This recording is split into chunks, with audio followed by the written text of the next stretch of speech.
diputado para el PAN valdría o necesitaría 143,500 votos, mientras que un diputado para el Verde Ecologista solo necesita 66,000 votos. Es decir, según Segov y el Ejecutivo, que no son autoridad electoral, reitero, el voto de un ciudadano que lo hizo por el Verde vale el doble que el voto de un ciudadano que lo hizo por el PAN. Esto es ridículo. Tendremos que convencerlos como queremos convencer a la oposición que vote con nosotros esta reforma del Poder Judicial. Con su permiso, señora presidenta. Empezamos con que el título de la agenda política es engañoso, como todo lo que pretende hacer el oficialismo. Vamos a hablar de sobrerepresentación. Y en ese tenor hay que decirlo con claridad. Morena pretende subyugar desde todos los frentes a la oposición. No les bastó con realizar una elección de Estado con clara inequidad y con base en esa inequidad obtener los resultados electorales. Es decir, no le bastó al oficialismo lo que sí obtuvo en la urna y ahora pretenden quitarnos en la mesa lo que el electorado no les dio con los sufragios, aunque eso signifique olvidar que cada voto otorgado al oficialismo vale exactamente lo mismo que el voto otorgado a la oposición. Y explico por qué es que pretenden que el voto del oficialismo valga más. Los partidos reunidos en la coalición oficialista obtuvieron 32,535,027 votos. Esto es el 54,7% de la votación y con ese 54% pretenden obtener 74% de las curules en el Congreso, 20% más que sus votos. Con las erróneas estimaciones hechas desde la Secretaría de Gobernación, no desde el INE, de ahí la exigencia de los opositores que sea la autoridad electoral la que haga las estimaciones. Un diputado para el PAN valdría o necesitaría 143,500 votos, mientras que un diputado para el Verde Ecologista solo necesita 66,000 votos. Es decir, según Segov y el Ejecutivo, que no son autoridad electoral, reitero, el voto de un ciudadano que lo hizo por el Verde vale el doble que el voto de un ciudadano que lo hizo por el PAN. Esto es ridículo. Las proyecciones sesgadas establecen una posible distorsión de hasta 164 diputados, 33% de la integración total, con una subrepresentación de las fuerzas opositoras en conjunto del 16%, que se traduce en una sobrerepresentación, porque así se llama, del oficialismo del 16%, que quiere decir 81 diputados. El tema de fondo aquí es que el sistema de representación proporcional fue introducido en la Constitución Federal para atemperar las distorsiones generadas por la selección de la representación del principio de mayoría relativa, garantizando entonces la prevalencia de un sistema mixto, predominantemente mayoritario, que permita a las fuerzas minoritarias generar espacios de representación. Pero la trampa fue hecha cuando no pudieron en el plan B, porque hubo una llamada de Palacio que hizo que el Verde reculara en su intentona del trasvase de votos, pues la trampa fue hecha en presentar candidatos de Morena en sus partidos satélites. Y esto debe analizarlo, estudiado y rectificarlo la autoridad electoral. De verdad es importante no olvidar que la sobrerepresentación fue introducida en nuestra ley para que exista la minoría, para que del mapa político de México no se borren voces. Y algunos de ustedes justo es por lo que peleaban cuando eran minoría. Basta recordar la tesis de Olga Sánchez Cordero.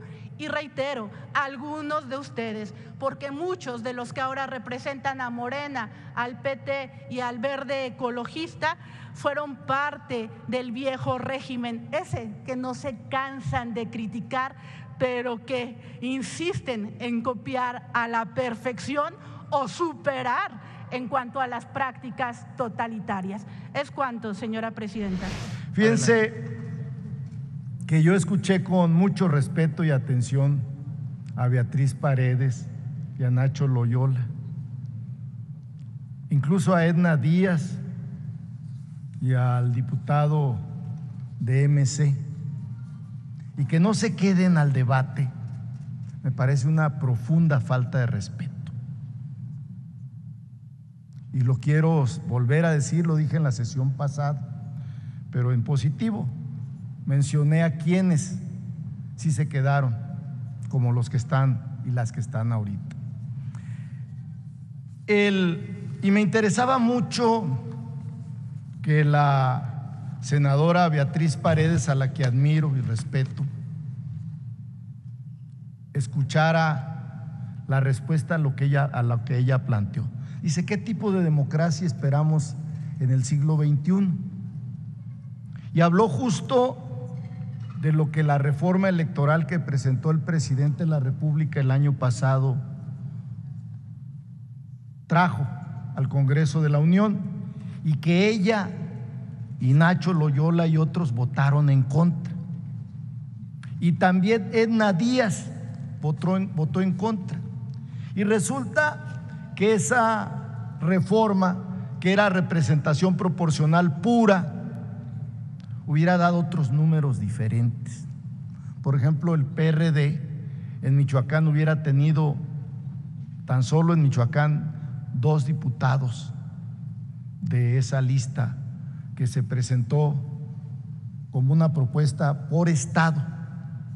No lo hicieron. Y ahora estamos aplicando las reglas vigentes establecidas en la Constitución y en la Ley General de Instituciones y Procedimientos Electorales. Ya se comentó aquí, me parece que muy bien, lo que dice el artículo 54, no solo en sus fracciones cuarta y quinta, sino lo que dicen en la 1, 2 y 3. Y ahí queda claro en ese artículo que ningún partido político tiene mayoría calificada. Ninguno. Ningún partido político puede reformar la Constitución, modificar o derogar artículos de la misma. Y eso es importante que se repita reiteradamente, porque en nado sincronizado, los dirigentes, los representantes populares y la comentocracia de la derecha, entre ellos varios que aplicaron esta regla, como Lorenzo Córdoba, Ciro Murayama y otros, ahora reniegan de algo que hicieron. No hay, por lo tanto, un partido político que pueda tener mayoría calificada, y nosotros, Morena, no tenemos esa mayoría calificada.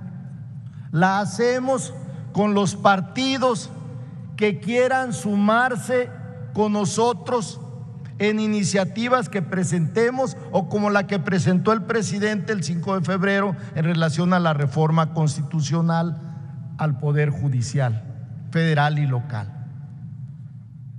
Y eso, en principio, pudiera ser que los partidos que fueron en la coalición con nosotros voten con nosotros, el Partido del Trabajo y el Partido Verde Ecologista de México, pero no está firmado con sangre, ni está sellado ante notario, ni está en ningún documento legal que ellos tienen la obligación de votar con nosotros.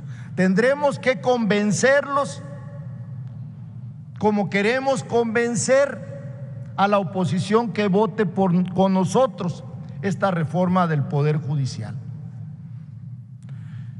Reitero lo que hemos dicho en otras ocasiones. Nosotros no tenemos esa sobrerepresentación, que sí hay, por cierto, pero no debe de rebasar el 8%. Nosotros vamos a tener los 3 partidos, obtuvimos 87.61 de la mayoría en el Congreso de la Unión, en la Cámara de Diputados, y la oposición tiene el 13.67. Eso les dio haber tenido solo 32 diputados de mayoría